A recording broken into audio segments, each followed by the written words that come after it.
Hello, Munchkins. Welcome back to the channel. My name is Ocean, your very own English master teacher, and today we are here to discuss on Killing a Tree. On Killing a Tree is one of the most difficult poems present in your syllabus, if I'm not wrong. ठीक है, and ये एक ऐसी poem है जिसमें से आप question definitely expect भी कर सकते हो. क्यों? क्योंकि difficult poems, difficult topics equivalent to difficult questions as well, जो कि teachers definitely देते हैं. So अगर आपको भी इस पोम में प्रॉब्लम है and you want to make sure कि आपका ये पोम इतनी थरो हो जाए कॉन्फिडेंटली आंसर कर पाओ, सो प्लीज इस वीडियो को फिर एंड तक जरूर देखिएगा. एंड तक जाने से पहले सबसे पहले वीडियो को लाइक कर दीजिए and do not forget to subscribe to our channel as well, because वो करना एब्सोल्युटली नेसेसरी है ताकि आपके पास ऐसे अमेजिंग अमेजिंग वीडियोस के रिमाइंडर्स आते रहे. Now without any further ado बेटा, let's discuss the flow of the session. तो भाई आज के सेशन में हम क्या क्या करने वाले हैं, हम सबसे पहले ऑन किलिंग अ ट्री की समरी करेंगे और समरी भी लाइन बाय लाइन जाएंगे. ठीक है, प्रॉपर एक एक लाइन एक एक वर्ड को अच्छे से समझेंगे. Then we are going to discuss the theme of the lesson, because value based question can also be asked from here. Glossary करेंगे क्योंकि कुछ वर्ड्स थोड़े से इसके अंदर डिफिकल्ट है. पोएटिक डिवाइसेस करेंगे so that you can be aware of all the literary devices present, जहां से आपसे क्वेश्चन एक्सट्रैक्ट बेस में पूछे जा सकते. Last but not the least, we also have a homework question for you towards the end of the video. And as you guys know, जो बच्चे हमारा होमवर्क क्वेश्चन का सही आंसर कमेंट सेक्शन में डालते हैं, we pick their names for homework home runners next time. So please make sure करना कि आप वीडियो को एंड तक जरूर देखो. Now, moving ahead, let's take a quick dose of motivation, जो कि कुछ ये कहता है. For in the true nature of things, if we rightly consider, every green tree is far more glorious than if it were made of gold or silver. कि आसपास अगर तुम देखोगे ना तो इन्वायरमेंट, आपका नेचर इतना सुंदर है जितना कि मटीरियलिस्टिक चीजें भी नहीं है. हम ट्रीज को काट देते हैं ना ताकि हम बिल्डिंग्स बना सके, पैसा कमा सके, बट वो पीस, ठीक है, वो फायदे जो हमें ट्री से मिलते हैं वो एक बिल्डिंग से, किसी कंस्ट्रक्शन वाली चीज से कभी नहीं मिल सकते. So hence we really need to value trees. All right then, without any further ado, now let's appreciate our homework home runners and then we'll start with our poem. So Navya, Vinayak, Antara, Suesh, Preet and Pari, congratulations guys, great job. अगर आपको भी अपना नाम कुछ इसी तरीके से same screen पर देखना है तो मेक श्योर करिएगा कि आप वीडियो को एंड तक जरूर देखें. Now, moving ahead, let's dive into the summary poem of this summary and detailed analysis of this poem. All right then. So here's the first stanza, guys. It takes much time to kill a tree, not just a simple jab of the. तो देखो पहला ही आपको title ही बता रहा है on killing a tree. तो आपको basically ये बताया जा रहा है कि अगर आपको ट्री को मारना है तो आप क्या करोगे. सो पहली टू लाइंस क्या बोल रही है, takes much time to kill a tree, not just a simple jab of knife will do it. Simple jab का मतलब है थ्रो, कि अगर आप एक नाइफ या एक एक्स एक ट्री को मारोगे तो ट्री उससे नहीं मरना. It has grown slowly, consuming the earth, rising out of it, feeding upon its crust, absorbing years of sunlight, air, water, and out of its leprous hide, sprouting leaves. तो बोल रहे कि भाई ये जो ट्री जो है ना वो अर्थ को कंज्यूम करके बना है. क्यों? क्योंकि ट्री जो होता है वो उसके क्रस्ट यानी कि सॉइल में ग्रो करता है, ठीक है, और सनलाइट, एयर, वाटर, ये सब कुछ किसी ना किसी हर ट्री को ग्रो करने के लिए चाहिए. तो जब अर्थ के हर एलिमेंट का कहीं ना कहीं उसके अंदर एक पार्ट है, तो this tree once it grows it is very very strong. और उसकी लेप्रस हाइड, देखो लेप्रस जो होता है it refers to a disease called leprosy. और लेप्रोसी में बेसिकली क्या होता है, आपकी बॉडी पे ना छोटे छोटे ब्लैक मार्क्स आ जाते हैं. And hide basically mean skin. तो अगर आप ट्री की ट्रंक को देखोगे ना तो उसके अंदर भी आपको छोटे छोटे स्पॉट्स दिखते हैं, ठीक है, वो हमेशा एक सेम कलर की नहीं होती. तो उसके ट्रंक पे छोटे छोटे लीव्स भी स्प्राउट करते हैं. So it is basically very strong, ठीक है. ट्री को आप ऐसे ही हल्के में नहीं मार सकते.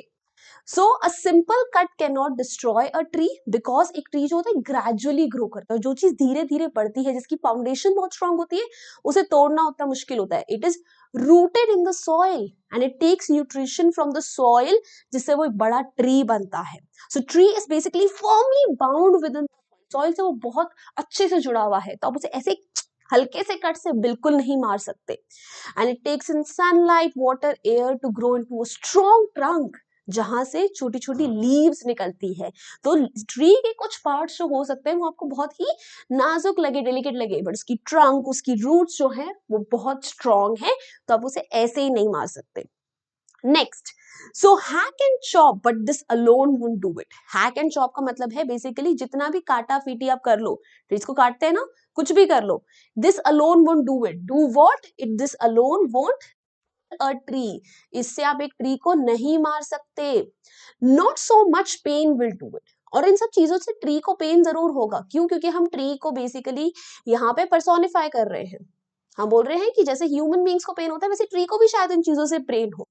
The bleeding bark will heal from close to the ground will rise curled green twigs। ठीक है, अब जब आप किसी, आपने कभी देखा होगा कि अगर आप किसी पत्ते वगैरह को तोड़ते हो तो उसमें एक व्हाइट कलर का सैप निकलता है, तो जो सैप निकलता है ना उसे हम बोलते हैं ब्लीडिंग। तो अगर जब आप ट्री को काटोगे तो उसका सैप निकलेगा, ठीक है, तो it's basically it's gonna bleed, like जैसे कि अगर हमें आप कहीं काटो तो हमारे से खून निकलता है, बट वो भी अपने आप को धीरे धीरे हील कर ले। ठीक है, कि अगर आपने ट्री को ऐसे काट दिया, something like you can see on the screen right now, ठीक है, तो यहां से जो ये क्लोज टू द ग्राउंड इसका ट्रंक है ना, वहां से धीरे धीरे आप देखोगे लीव्स निकलने लग जाएंगी, छोटे छोटे ट्विग्स, छोटे छोटे टहनियां वहां से उगने लग जाएंगे। अगर कभी अपने आसपास भी देखोगे तो जो गार्डनर आता होगा वो थोड़ा थोड़ा करके ट्रीज को काटता है, उसे हम बोलते हैं प्रूनिंग, उन्हें प्रॉपर शेप देने के लिए, बट कुछ टाइम बाद ट्री वैसे ही दोबारा ग्रो करने। मिनिएचर बोज, बोज होते हैं बेटा ब्रांचेस की, छोटी छोटी ब्रांचेस निकलेंगी, which if unchecked will expand again to former size, और अगर उस पर तुमने दोबारा ध्यान नहीं दिया ना तो वो दोबारा से फॉर्मर यानी अपने पुराने वाले अर्लियर साइज में एक्सपैंड कर जाएंगी। ट्री उतना ही बड़ा बन जाएगा धीरे धीरे जितना बड़ा कि वो पहले था। तो ये कटिंग, चॉपिंग, इन सब चीजों से आप ट्री को नहीं मार सकते। So humans cut and chop the bark of trees into many pieces, but इससे this is not sufficient to destroy the tree. क्यों? क्योंकि the tree that which gets cut out, ठीक है, it releases sap just like a human being bleed. जहाँ से आप tree को cut करते हो वहां से उसका सैप निकलता है जैसे ह्यूमन बींग्स ब्लीड करते हैं, और धीरे धीरे ट्री जो है खुद को हील करता है, और जहां से हील करते हैं वहां से नई ब्रांचेस, नए लीव्स दोबारा से आने लगते हैं। Alright, no, the root is to be pulled out of the anchoring earth. अगर तुम्हें अब ट्री को किल करना है तो तुम्हें क्या करना पड़ेगा, उसकी जड़ों को उखाड़ना पड़ेगा from the anchoring earth. What is an anchor? जो एक शिप होती है ना, जब उसे शोर के पास पार करना होता है तो ऐसे उसमें से ना एक बहुत ही भारी सा एक एंकर होता है, उसे डालते हैं सी के अंदर। इट इज वेरी हैवी, जिससे शिप इधर उधर मूव ना करे।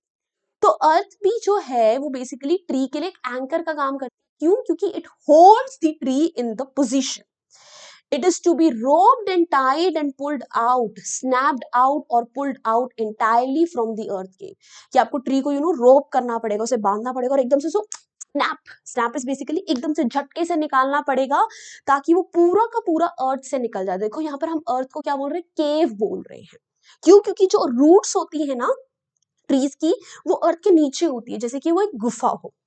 And the strength of the tree exposed, strength of the tree हम किसे बोल रहे हैं? हम रूट को बोल रहे हैं, कि जब आप उसे खाड़ दोगे तो उससे जो रूट्स है वो एक्सपोज हो जाएंगी, बाहर आ जाएंगी, मतलब ट्री की जो सारी स्ट्रेंथ है उसके रूट्स में है। The source white and wet, और जो रूट्स होती है ये वाइट और वेट होती है। क्यों वेट क्यों होती है? बिकॉज ये they absorb water from the soil. The most sensitive hidden for years inside the earth, और जो हमारी रूट्स हैं they are the most sensitive parts of the tree, जो कि अर्थ के नीचे सालों साल तक हिडन रहती हैं। Alright, so the poet says that in order to kill आपको उसे क्या करना पड़ेगा? अपरूट करना पड़ेगा, ठीक है, and you need to separate the tree from the earth जो कि उसे सपोर्ट करता है। और जो ये रूट्स हैं ट्री की, ये ट्री को सॉइल में बाइंड करके रखती हैं, ठीक है, उसमें जोड़ के रखती हैं। And from there the most sensitive जो हिडन पार्ट है ट्री का, रूट्स, वहां से आपको वो रूट्स निकालने, और जैसे ही आप रूट्स अटैच करोगे आप देखोगे कि वो कलर में होती हैं, वो डैम्प होती हैं यानी गीली होती हैं, because they absorb moisture from the soil. ठीक है, सो रूट्स के साथ क्या होगा? Then the matter of scorching and choking. Scorching होता है बेटा धूप में जलना, ठीक है, सन बास्किंग, ये बेसिकली धूप में सिकना। चोकिंग होता है बेटा सफोकेट होना। तो जब रूट्स को तुम ऐसे खुले एटमॉस्फेयर में छोड़ोगे, ट्री को बिना ऐसे रूट्स से निकाल कर ऐसे निकाल दोगे, तो ये पूरा का पूरा क्या बोलेंगे, सफोकेट होने लगेगा ट्री और root in sun and air, browning, hardening, twisting, withering and और धीरे सन में आप क्या देखोगे कि ट्री जो है ब्राउन होने लग, हार्डन होने लग गया है, ट्विस्ट होने लग जाएगा, विदरिंग यानी सूखा पड़ने लगेगा, then it is done. It is done का मतलब है it gets killed. So you would have to uproot it completely, ठीक है, उसे वहीं पर छोड़ दोगे तो धीरे धीरे जैसे जैसे रूट्स खराब हो जाएंगी, हार्डन हो जाएगा पूरा ट्री, ट्विस्ट हो जाएगा, तब ही वो ट्री मरता है। So once the tree has been uprooted, it withers, it dries यानी due to heat and wind, ठीक है। जो ट्री है वो ट्री ट्रंक है, ब्राउन हो जाएगा, it will harden up and this is how the tree will finally die, ठीक है। तो ये तो मैंने आपको बिल्कुल ही उसका direct word to word meaning अभी समझाया, थीम में हम इसके हिडन मीनिंग्स भी देखेंगे। सो भाई हमने ऑन किलिंग अ ट्री की समरी को डिटेल में कर लिया है, now let's discuss the theme of the pome. So theme basically क्या है, सबसे पहले तो हम ट्रीज को एज लिविंग थिंग्स इसमें दिखा रहे हैं, क्योंकि हमने देखो title he on killing a tree बोला है। किल तो आप ह्यूमन बींग्स को करते हो ना, ट्रीज को किल थोड़ी करते हो। वो हम उनसे उसे लिविंग चीज दिखा रहे हैं, हम एक मैसेज दे रहे हैं that trees should not be cut, ठीक है, कि if you are destroying trees it's like basically killing a human being because they give us life, they give us so much.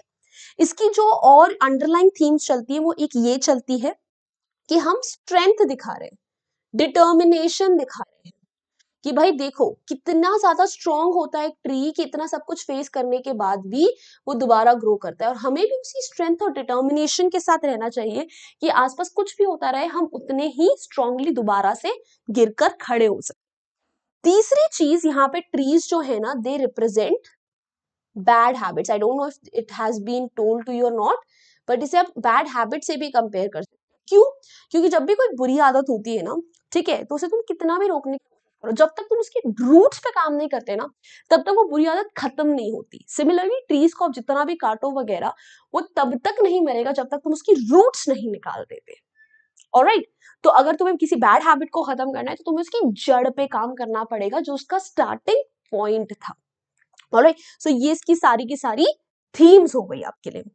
Now बच्चा party, let's discuss the poetic devices present in this chapter. So सबसे पहले बेटा imagery. What is imagery? की इतना प्यारा description हो कि आप चीजों को इमेजिन कर सकते। तो slowly consuming the earth, rising out of it, feeding upon it, ये लाइन जब हम पढ़ते हैं तो हम इमेजिन कर सकते हैं कि एक छोटा सा ट्री है, उसमें थोड़ी थोड़ी लीव्स आ रही है, पहले पौधा है, फिर धीरे धीरे वो बड़ा हो रहा है, तो इट्स इमेजरी। पर्सोनिफिकेशन क्यों है? ब्लीडिंग बार्क, ठीक है, हमने बोला है कि जो बार्क यानी कि छाल है ट्री की, उसमें से ब्लीडिंग हो रही है, पर ब्लीड तो ह्यूमन बींग्स करते हैं। सो जब भी आप कोई भी ह्यूमन क्वालिटी किसी भी नॉन ह्यूमन चीज को दे रहे हो, सो दैट इज पर्सोनिफिकेशन। और इसके टाइटल में भी एक तरीके से पर्सोनिफिकेशन है, बिकॉज हमने ऑन किलिंग अ ट्री बोला है। किल तो हम ह्यूमन बींग्स को करते हैं, तो अगर आप ट्री को किल कर रहे हो मतलब आप एक ह्यूमन एट्रीब्यूट दे रहे हो, वहां भी पर्सोनिफिकेशन है। एलिटरेशन तो सबको पता है, जब अगल बगल के वर्ड्स जो है सेम कॉन्सोनेंट साउंड से स्टार्ट होते हैं। So the source white and wet, वो ब्लीडिंग बर्क, ब नेबरिंग वर्ड्स देखो सेम कॉन्सोनेंट साउंड से स्टार्ट होते हैं, that is alliteration. Next repetition, pulled out word को हमने बहुत बार रिपीट करा है तो रेपिटेशन। इंजैममेंट, जब आप एक लाइन से दूसरी लाइन पर मूव करते हो सेम सेंटेंस को कंटिन्यू करते हुए, और कोई भी कॉमा लाइन ब्रेक का इस्तेमाल नहीं करते, तो इंजैममेंट का इस्तेमाल करते हो। So hack and chop but this won't do it, तो आप सेम लाइन को ही कंटिन्यू कर रहे हो, सेम सेंटेंस को ही सॉरी कंटिन्यू कर रहे हो, पर डिफरेंट लाइंस में, और आप एक से दूसरे पे जंप कर रहे हैं, कॉमा वगैरह कुछ नहीं यूज कर रहे हो, तो दिस इज इंजैममेंट।